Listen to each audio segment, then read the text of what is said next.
Hello everyone, इस video में हम पर्सनल असिस्टेंट DSSB की तरफ से जो वैकेंसी निकली हुई है पर्सनल असिस्टेंट की, उसके लिए हम लास्ट ईयर के क्वेश्चन पेपर को देखेंगे और इसमें देखेंगे किस तरह के क्वेश्चंस जो आपके पूछे गए हैं। एक बात ध्यान रखना, अगर आपको स्टेनोग्राफी आती है, शॉर्ट हैंड आती है, तो इस एग्ज़ाम की अच्छे से प्रिपरेशन करें।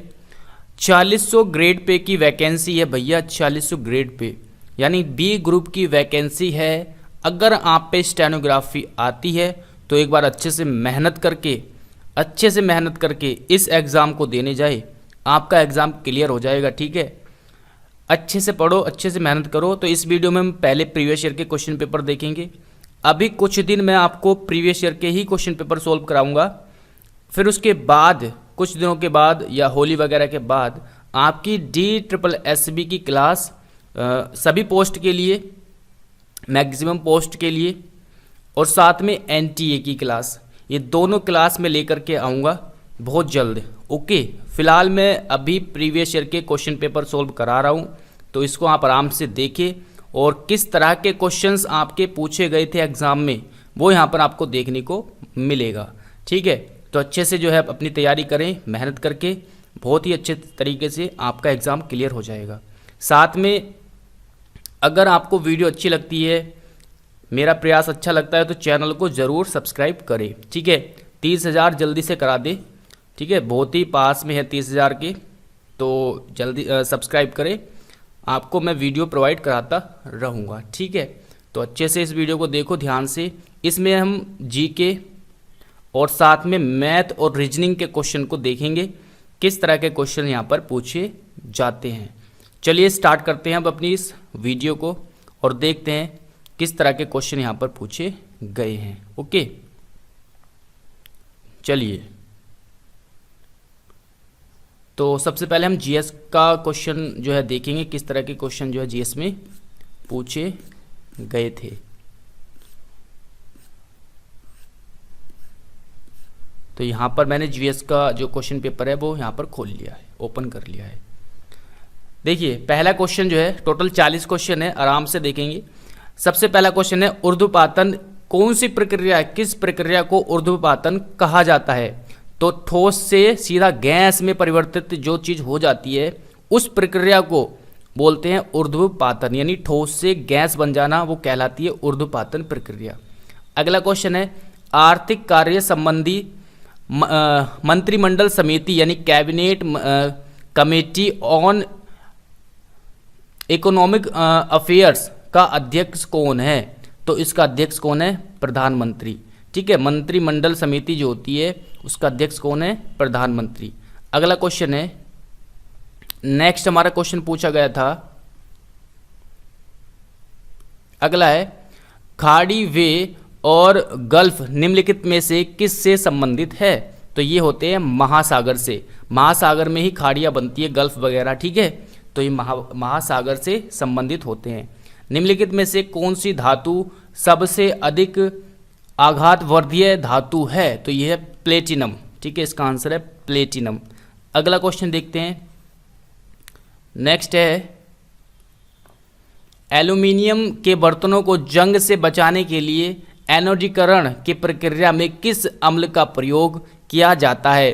तो यह तनु सल्फ्यूरिक अम्ल, तनु सल्फ्यूरिक अम्ल इसका आंसर रहेगा। अगला है, भारतीय रिजर्व बैंक द्वारा सरकारी प्रतिभूतियों के संपार्श्विक के लिए बैंकों को एक दिवसीय चल निधि प्रदान करने वाली निर्धारित ब्याज दर को किस नाम से जाना जाता है? तो इसका नाम है रेपो दर।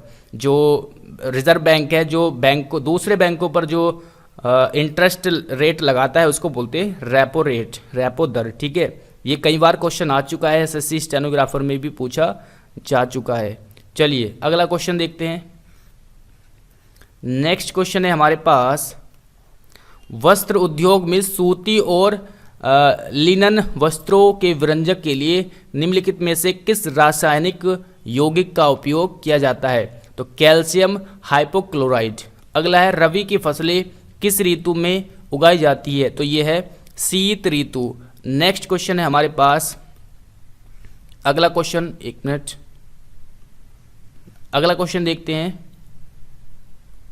नेक्स्ट है, नृत्य शैली केरल से संबंधित है। कौन सी संबंधित है केरल से? कथकली बहुत फेमस है, कई बार क्वेश्चन आ चुका है एग्जाम में। पारसी समुदाय द्वारा निम्नलिखित में से कौन सा त्योहार पारसी समाज के त्योहार के रूप में जाना जाता है? नवरोज, बिल्कुल सही आंसर है यहाँ पर।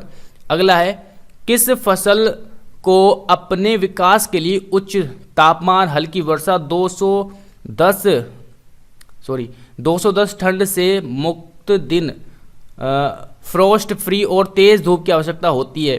तो यह है कपास। क्या है? कपास, इसका आंसर रहेगा कपास। चलिए आगे बढ़ते हैं। तो इस तरह के क्वेश्चन यहाँ पर पूछे गए थे। नेक्स्ट क्वेश्चन है हमारे पास, एक एयर कंडीशन 220 वोल्ट शक्ति आपूर्ति से संयोजित और परिपथ में 2 एम्पियर की विद्युत धारा से जुड़ा है। तो ये इसका आंसर ये हो जाएगा, कितनी शक्ति उपभोक्त होती है? तो उससे 240 वाट। ओके, ये आंसर आ जाएगा।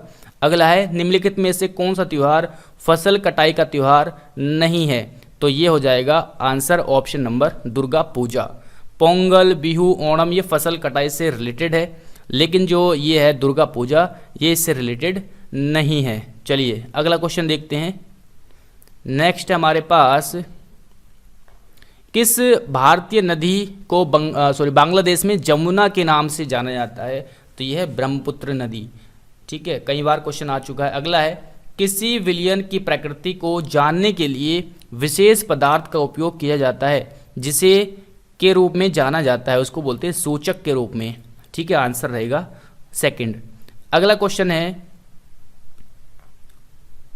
नेक्स्ट हमारे पास अगला है, निम्नलिखित में से क्या मृदा अपरदन का कारण हो सकता है? तो इनमें से क्या है? पहला, दूसरा और तीसरा नहीं, ये तीनों चीजें जो है मृदा अपरदन का कारण है। बिल्कुल, अति चराई, पवन, हवा वगैरह। ठीक है, वनोन्मूलन यानी वनों की कटाई करना, तो ये तीनों से ही मृदा अपरदन यानी मृदा का कटाव होता है। ठीक है, हो सकता है। अगला है आंसर क्वेश्चन हमारे पास, नेक्स्ट है, 5 मीटर फोकस दूरी वाले किसी अवतल लेंस की क्षमता क्या होगी? तो ये फिजिक्स का क्वेश्चन है, आंसर हो जाएगा ये। नेक्स्ट है, डैश नृत्य को वत्रकली के नाम से भी जाना जाता है? संगाकली, उसको संगाकली जो नृत्य है वत्रकली के नाम से भी जाना जाता है। तो ये क्वेश्चन पूछा गया था। अगला है, कृषि लागत और कीमत आयोग द्वारा न्यूनतम समर्थन मूल्य यानी एमएसपी मूल्य की गणना करते समय निम्नलिखित में से किस कारक पर ध्यान नहीं दिया जाता? तो इनमें से विदेशी मुद्रा दर, उस पर ध्यान नहीं दिया जाता है। चलिए अगला क्वेश्चन देखते हैं। नेक्स्ट क्वेश्चन है हमारे पास 20 नंबर पर, किसी सामान्य दृष्टि वाले मानव के मामले में सुस्पष्ट दर्शन की अल्पतम दूरी क्या होती है? तो ये इसका कम से कम दूरी कितनी होती है? 25 सेंटीमीटर। ठीक है, आगे देखते हैं क्या क्वेश्चन है। तो फिजिक्स के न्यूमेरिकल वाले क्वेश्चन यहाँ पर पूछे गए थे, 3-4 क्वेश्चन आ चुके हैं न्यूमेरिकल वाले। ठीक है, मुस्लिम काल के दौरान राज्य को उनकी सेवाओं के लिए रईसों को एक विशेष क्षेत्र के राजस्व सौंपने की प्रणाली को डैश प्रणाली के नाम से जाना जाता है? तो जागीरदारी बोलते हैं उसको। स्वदेशी आंदोलन निम्नलिखित में से किस घटना के बाद शुरू हुआ था? बंगाल का विभाजन के बाद। जब बंगाल का विभाजन हुआ उसके बाद ये आंदोलन शुरू हुआ था। आगे बढ़ते हैं। भारत के संविधान की कौन सी अनुसूची में राज्यसभा के स्थानों का आवंटन दिया गया है? तो इसका आंसर रहेगा चौथी अनुसूची में राज्य के आवंटन। नेक्स्ट है, जून 2019 में यूनिसेफ द्वारा डैनी केई मानवतावादी पुरस्कार के लिए किसे चुना गया? करंट अफेयर का क्वेश्चन था, प्रियंका चोपड़ा। फरवरी 2019 में स्वस्थ इम्यूनाइज इंडिया अभियान के राजदूत के रूप में नियुक्त किया गया किसको? करीना कपूर को। ठीक है, अगला क्वेश्चन है, चलिए अगला क्वेश्चन देखते हैं। हाँ, नेक्स्ट है, महात्मा गांधी निम्नलिखित में से किस से संबंधित नहीं थे? तो संथल विद्रोह इसका आंसर हो जाएगा। भारत छोड़ो आंदोलन, असहयोग आंदोलन और खेड़ा सत्याग्रह, ये तीनों महात्मा गांधी के द्वारा चलाए गए थे, लेकिन संथल विद्रोह से महात्मा गांधी से रिलेटेड नहीं था। चलिए अगला क्वेश्चन देखते हैं। नेक्स्ट है, निम्नलिखित में से किस अधिनियम मिशनरियों को भारत आने तथा पश्चिमी धार्मिक विचारों को फैलाने की अनुमति दी? तो इसका आंसर है 1813 का चार्टर एक्ट, ये आंसर हो जाएगा इसका। अगला क्वेश्चन देखते हैं। नेक्स्ट है, भारत के महान्यायवादी की नियुक्ति कौन करता है? राष्ट्रपति करते हैं। किस तत्वज्ञानी को 1893 में विश्व धर्मों के शिकागो सम्मेलन में उनके संबोधन के लिए जाना जाता है? स्वामी विवेकानंद। नेक्स्ट है, 1976 के 42वें संविधान अधिनियम द्वारा राज्य सूची से संवर्ती सूची में कितने विषय स्थानांतरित किए गए थे? तो ये थे 5 विषय को स्थानांतरित किया था राज्य सूची से संवर्ती सूची। राज्य सूची में जो चीज़ें आती हैं उस पर केवल राज्यों का अधिकार होता है, और जो केंद्र सूची में केंद्र सूची में केंद्र का अधिकार केवल, और संवर्ती सूची में होता है दोनों का अधिकार। ठीक है, दोनों मिलकर ये उस चीज़ों पर काम करते हैं, केंद्र और राज्य। चलिए अगला क्वेश्चन देखते हैं। नेक्स्ट है हमारे पास, विजेंद्र सिंह ने यूएस, ये करंट का क्वेश्चन है, सर्किट में अपनी पहली पेशेवर लड़ाई जीती। यह जीत उनकी लगातार 11वीं जीत है। ठीक है, आगे बढ़ते हैं। कजाकिस्तान प्रेसिडेंट कप 2019 में कौन सा भारतीय मुक्केबाज पहला स्वर्ण पदक विजेता बना? शिव थापा। ठीक है, अगला क्वेश्चन देखते हैं। नेक्स्ट है हमारे पास, वैदिक धर्म में अश्वमेघ और राजसूय डैश के प्रकार है किसके? बलिदानों के। फेसबुक द्वारा शुरू किए गए पहले इंटरैक्टिव गेम शो का नाम क्या है? कॉन्फेंटी। नेक्स्ट है, भारतीय संविधान के अनुच्छेद 5 से 11 निम्नलिखित में से किससे संबंधित है? तो नागरिकता से संबंधित। ठीक है, नागरिकता इसका आंसर हो जाएगा। अगला क्वेश्चन देखते हैं भाई। नेक्स्ट है, आगे है, 1 जून 2019 को मैक्सिको का सर्वोच्च सम्मान ऑर्डर ऑफ द इज़टेक ईगल किसे दिया गया? तो यह प्रतिभा पाटिल को। 2019 का नाइल डॉट्स पुरस्कार किसे दिया गया? एनी जैदी को। तो करंट से भैया पुरस्कार से काफ़ी क्वेश्चन यहाँ पर पूछे गए थे। इक्टेटर पुरस्कार निम्नलिखित में से किस संगठन द्वारा दिया जाता है? तो यूएनडीपी के द्वारा दिया जाता है। अगला क्वेश्चन देखते हैं। नेक्स्ट है भैया, अगला क्वेश्चन है, निम्नलिखित कारकों में से कौन सा कारक भारत के ग्रामीण औपनिवेशीकरण यानी सेटलमेंट को प्रभावित करता है? तो ये हो जाएगा, 3 हो जाएगी, जलवायु, जाति, समुदाय। ठीक है, अगला है 20वां क्वेश्चन है, 2019 का वुमेन्स प्राइज फॉर फिक्शन पुरस्कार अपनी पुस्तक एन अमेरिकन मैरिज के लिए किसने जीता? तो यह टायरी जॉन्स। तो ये 40 क्वेश्चन हमने जीएस के डिस्कस किए। अब मैं आपको मैथ और रीजनिंग के क्वेश्चन दिखाता हूँ। तो यहाँ पर मैं आपको सॉल्व करके नहीं बताऊँगा क्योंकि सॉल्व करने में काफ़ी टाइम लग जाएगा, केवल आप ऐसे ही देख सकते हो।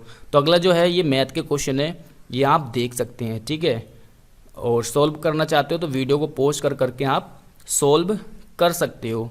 तो ये मैं आपको मैथ के क्वेश्चन दिखा रहा हूँ, किस तरह के क्वेश्चन यहाँ पर पूछे गए थे मैथ में। तो ज़्यादा टफ क्वेश्चन नहीं है, इजी क्वेश्चन है, ज़्यादातर अरिथमेटिक से ही क्वेश्चन है और सिंप्लीफिकेशन और नंबर सिस्टम वगैरह से है बस। ठीक है, तो इस तरह से ये क्वेश्चन पूछे गए थे। तो मैथ की प्रैक्टिस के लिए भी मैं क्लास स्टार्ट कर दूंगा और रीजनिंग की प्रैक्टिस के लिए भी होली के बाद। ओके, और साथ में इंग्लिश वगैरह की क्लास भी शुरू कर दूंगा। तो इस तरह से देख सकते हैं आप, ये क्वेश्चन पूछे गए थे आपके मैथ में। तो सॉल्व करके भी देख सकते हो, ज़्यादा टफ क्वेश्चन नहीं है, इजीली सॉल्व हो जाएंगे, लेकिन यहाँ पर थोड़ा सा टाइम लग जाएगा इसलिए यहाँ पर। तो ये थे आपके मैथ के क्वेश्चन, यहाँ तक 40 क्वेश्चन हो गए। अब मैं रीजनिंग के क्वेश्चन आपको दिखाता हूँ, 1 मिनट। रीजनिंग के भी नॉर्मल क्वेश्चन यहाँ पर पूछे गए थे, ज़्यादा टफ क्वेश्चन नहीं है, ठीक है।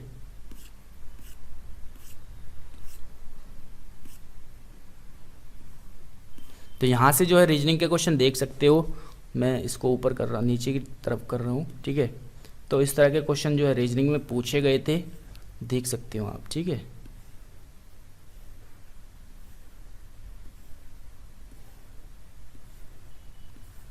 रीजनिंग में भी ज़्यादा टफ क्वेश्चन नहीं है, इजी क्वेश्चन है। तो अगर आपने अच्छे से प्रैक्टिस कर रखी होगी तो इजीली इनको सॉल्व कर लोगे। और प्रैक्टिस ही ज़्यादा डिपेंड करती है रीजनिंग पे कि आप कितनी प्रैक्टिस करते हो टाइम के अकॉर्डिंग, ठीक है। मैं आपको प्रैक्टिस कराऊंगा रीजनिंग में बहुत अच्छे तरीके से।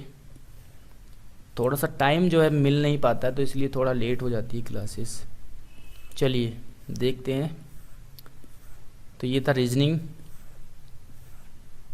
ठीक है। तो ये थी भैया रीजनिंग और मैथ और जीएस, मैंने आपको बता ही दिया।